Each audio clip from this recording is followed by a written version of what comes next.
Welcome to the channel. It's Jack, the muscle and mobility maker with Stronghold Strength and Conditioning. And today, I'm going to be showing you how to build strong, mobile, and healthy pain-free hands and wrists. But before we get into it, make sure you take a moment and hit that subscribe button so that you don't miss out on future content like this. Every Saturday, I'm putting out videos showing you how to resolve aches and pains, prevent injuries, and overall optimize your performance inside the gym and outside of it in your daily life and routine. And it doesn't get better than that. So take advantage of it. Ready? Let's go ahead and dive into this one.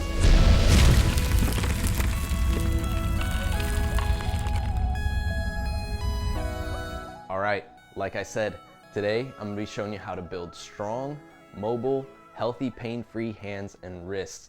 And I've got quite a few exercises I'm gonna be taking you through today so that you can work from the most basic forms to a little bit more equipped forms and overall work to build strength in your grip and relieve pains that are pretty common. So think of pain with extension of the wrist on like push-ups or bench press, pain at the base of the thumb, and even pains in and around the hand and fingers there. So these are some of the things that will be addressed through the work that we're going to do today if you just follow these mobilities and build them up and overall increase your capacity for the wrist to move and the strength that you have around that joint. So without further ado, let's go ahead and start taking a look at them from most basic forms, and then we'll build it up from there.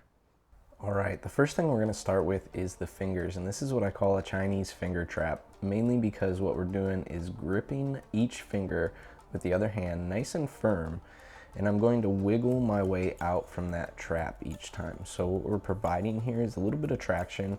You'll even get a little bit of self-myofascial release to those tissues as you're pulling the hand out from that grip that you have on there. So grab each finger one at a time, and you're going to add a little wiggle as you provide that traction. As you provide traction to a joint and you add that rotation, it can be very beneficial to help reset the joints overall. So this can be an easy one that you can practice at any point in time that requires no equipment. Next, we're going to use a similar concept at the wrist here. So what I'm doing is taking my index or middle finger around my wrist, right at the base of the wrist where my hand connects to the radius and ulna there. So you'll feel those bony points. You're going to be just above them, right below the wrist. I'm going to squeeze as tight as I can so you'll feel your wrist actually create space where your hand feels like it's kind of popping off of the wrist there. Once I have that space, I'm going to take my hand through a passive rotation. So I'm just trying to work different ranges of motion while there's that space, but I'm using the hand that's gripping to control the hand that's being gripped. I'm not moving the hand that's being gripped because that will create tension at my wrist, and we want to avoid the tension as much as possible so that we can allow as much space as at the wrist as we're moving it around through that passive range of motion. Our next one brings the two together. So I'm actually going to use my foot to trap my fingers under the arch, and then I'm going to wiggle my way out again. Now you might feel this stretch all the way through the length of your arm up into the shoulder even. So take your time, get the traction effect where we're really feeling those fingers getting pulled off. You'll see space at your wrist. If you watch my wrist closely, you could see the space where it's getting pulled as well. And you just want to keep the arm as relaxed as possible as you wiggle your way out from under the foot. From here, we're going to progress to starting to use some equipment. So here I have a band anchored low on a post, and I have it around the back of my wrist. I'm pinning my hand down with the free hand, and I'm pulling the hand off of the wrist once again, and then leaning deeper into the extension of the wrist. So here, this is a great one to work with if you get wrist pain during push-ups or your bench press. So pull off the wrist and then take it deeper into the extension of the wrist here, trying to create as much space as possible. The band is helping the wrist articulate. So we want to make sure that we have it right at the back of the wrist there, so that when you go into that extension, the band is helping your wrist actually glide better on itself and move and articulate better on itself. From here, we're going to keep that arm planted, and we're just going to take a seat by rotating the arm all the way to the other side here. So your shoulder will be an external rotation, your fingertips will be pointing away from you. You're going to get some big stretches through your forearms as you're doing this, but these will also help strengthen those tissues. And then there's one more position here. We're actually gonna place it now at the inside of the wrist. So you'll take the hand off a second, put it on the inside of the wrist, and place the back of the palm down to the bench here. Now I'm working rotation again. Rotation is a very important key to the stability of our system of our arm. So it's important that our wrist and elbow can rotate with the shoulder as they need to. Now that we've got some space at the joint, we're going to move to self-myofascial release, and I'm going to start at the hand again. So here I'm using a lacrosse ball to roll the tissues of my hand. I'm taking it from the base of my thumb out to the end a few times there, and I want to drag in that direction. I'm also going to work across the knuckles here underneath, so you can see each one rise and fall like a wave each time I pass under it. So we want to make sure that we're getting some movement at each of the fingers there when we roll that ball under. The last one I'm taking beneath my thumb and index knuckle, and almost like you're squeezing out the juice of a lemon, but we're gonna rotate it back and drive the base of our palm to the floor. Again, a big stretch through the forearm as you drop the palm to the floor. To get the tissues of the forearm, I'm going to use a softball because it gives me a little more height off the floor, so I can actually add some wrist movement here. And I want to push down on my forearm with my hand that's free. So I'm kind of leaning in. It can be a little bit awkward getting into those forearm tissues with the location of them on the forearm and the elbow, but do your best to rotate into them. You're going to start with a pressure wave, rolling the length of those tissues.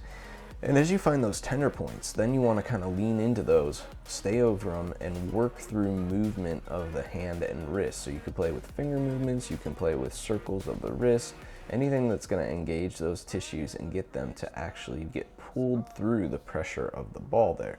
We want to work at the back of the forearm as I'm showing here, and we also want to get the front of the forearm as well. So you're going to turn that over and get both sides so that we can work the flexors and the extensors of the wrist and the fingers in this way. To take your self-myofascial release to the next level, you're going to elevate that forearm on a block or something that gives you a little height off the floor, again, so you can move the wrist. And then you're going to add a kettlebell on top of it. So this is a 35-pound kettlebell. This is just allowing us to get a little bit more weight down into those tissues, and we can target a little differently with the load of the kettlebell. Can be very effective in this way. Again, we're just trying to find those tender points to the pressure of the load and then work through those. You might get some clicks, pops, little things that work their way out as you're doing this release work.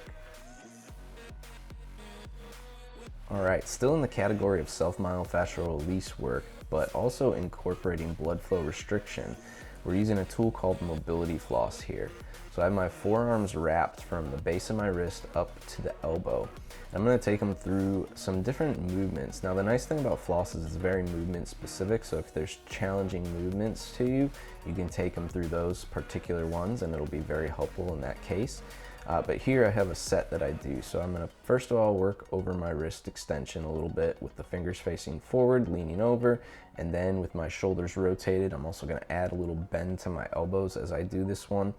And then I'm also going to take my back of my wrist to the floor again, and I'm going to work on curling up through this position. Now the key here is that my elbows are completely straightened out in each of these positions, and that I'm rotating from the shoulder with the shoulders set in a good position. So do be aware of what's going on around your shoulders as you're working through this series here. Here I'm rolling from my knuckles through the thumb, okay, and we're just hitting different angles with the floss on. And again, you could do things like cars, you could do different nerve flosses. Those can all be helpful with these exercises here while the floss is on. Next, we're going to move into some strengthening here. So now we're actually going to start to build more strength around the hands and wrists, starting with wrist cars. Now here I'm just showing them as seated here without any equipment. You could also grip a tennis ball or a lacrosse ball, something that has a little bit of squeeze to it, so that you can increase the irradiation of your grip at the same time. So that can be another way you can take this up a level. But here I'm just working through as big of a circle as possible in both directions. And then I'm also going to add flexion and extension, and I'm pretending to push the walls away from me with the palms here as much as possible, creating as much length all the way through to my shoulder as I can. and then curl to my forearms as much as possible. You might want to cramp, you might feel some tingling or some little pins and needles as you're stretching. We are putting your nerves at length here, so these are good ones to practice almost as a nerve floss as well. Some of my favorite grip strength work is with kettlebells, especially in the bottoms up position.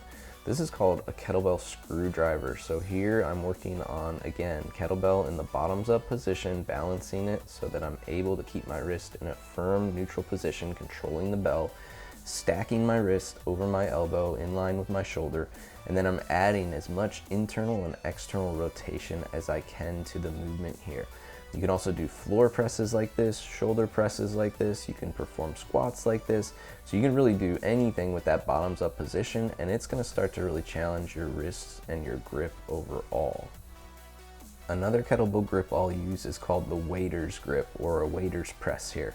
So again, I'm showing a floor press here, but I can also use this with overhead pressing. I can also use it with Turkish get-ups. Whatever you want to do, as long as you're gripping the bell in this way, it can be a great way to build that forearm strength. All I'm doing is palming the bell and working from that palmed position, and you'll feel it working by pulling on those tissues just to stabilize with that load in that way. Next, you're going to take your kettlebell for a spin here. So I'm going for a little bit of a plyometric effect almost with my pronation and supination. But I like this one because it goes all the way up into your shoulder. So it works the grip strength here. We're getting that pronation and supination, and we're getting that rotation, that torque that we want, and torsion through the system of the arm. So this can be a great one, and you can build the load up on this one gradually over time. This will help keep your elbows healthy as well. Other grip strength is simply holds and carries. Here I'm showing a suitcase hold with a kettlebell, but you could use a barbell, a dumbbell, whatever you have access to, anything that's going to require you to get a nice solid grip. What I'm focusing on is keeping my butt tight, stomach tight, and shoulder blades in a good position as I hold the weight. Of course, I want to make sure that I am crushing my grip on that kettlebell throughout the movement. So there's going to be a lot of benefits to this one, not just your grip strength, but also your core and your shoulder strength at the same time. I also recommend mixing in odd gripped or shaped objects. So here I'm doing with a thicker plate, a pinch grip. That can be a beneficial grip to work in this way. And you can also turn a kettlebell upside down and hold it upside down by the ball. It doesn't require as much weight when you do these types of grips because they are more awkward and they challenge your hands in that way by spreading the grip more and taking you in different positions that you're not used to gripping. So these are great ways to add difficulty to what you're already doing as well. All right, and for those of you who are really advanced, blood flow restricted hangs. Here, anytime I use my Voodoo Floss, one of the last things I'll do is some hanging when I'm at that state where I'm just about to needing to take them off. I really want to challenge my grip because the benefits of blood flow restriction will help strengthen those tissues quite a bit here. So here I'm showing how I rotate the handle. If you have a fixed bar, you're going to rotate your body actually, not the handle. But I don't have a fixed bar, so you're going to see my handle rotate. If you were hanging from that strict bar, you would be spinning rather than the handle itself here. So I do both sides, and then I'll also go into double hangs, and I'm really trying to max my time in that hang, and you'll feel the effects of that blood flow restriction really kick in toward the end of those hangs, and you'll need to take those floss wraps off after that for sure. All right, and there you have it. How to build strong, mobile, pain-free, healthy hands and wrists. And if you like this video, make sure you let me know by clicking that big thumbs up down below. Take a moment to share this one with a friend if they struggle with wrist pain during push-ups or bench press, whatever it might be. You know they could benefit from them. Pass it along their way. Share the love. If you're somebody who struggles with wrist pain or hand pain, or you have another injury that's been keeping you from training at the intensity that you really want to, and you'd like my direct help resolving it, what I want you to do right now is drop down below in the description to fill out a coaching application and schedule a mobility blueprint call. This is our opportunity to get on a Zoom call together so that I can first of all take you through an assessment, gather the information I need to tailor a program specifically to your needs, and then lay out for you in full detail what that program is going to look like on that call. can answer any questions that you have at that point in time and get you ready to go and moving in the right direction to resolving that pain and getting back to training in the way that you wish to.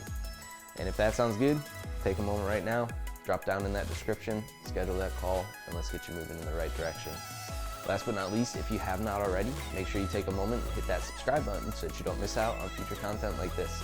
Every Saturday, I'm putting out videos showing you how to resolve aches and pains, prevent injuries, and overall optimize your performance inside the gym and outside of it in your daily life and routine. It does not get better than that. Welcome to the Stronghold Army.